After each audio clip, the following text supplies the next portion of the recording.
Limon bitkisində şaxta vasitəsilə zədələnmələr müşahidə edilirsə, qeyd etdiyim mübarizə tədbirlərini etməyinizdə fayda var. Limon bitkisinin yarpağında deformasiyanı, zədələnməni göstərirəm.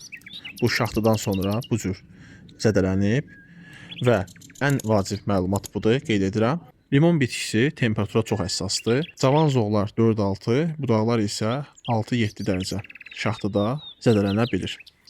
Limon budağı ümumi olaraq zədələnibsə, zədədən 5 sm aşağı kəsim etməyinizdə fayda var. Əgər limon bitkisində ümumi olaraq ciddi deformasiyalar, zədələnmələr müşahidə edirsinizsə, bu zaman isə limon stres halındadır, stres keçirir. Və belə olduğu təqdirdə həm bu budamanı tətbiq edin və həmçinin də əlavə olaraq stresə qarşı stimullaşdırıcı preparatlardan istifadə etməlisiniz. Mən indi bunu sizə göstərirəm. Limon bitkisinin stresdən çıxması üçün razamin preparatından istifadə edəcəyik. Razamin stimullaşdırıcıdır. Ümumi olaraq limon bitkisini canlandırmaq gücünə malikdir.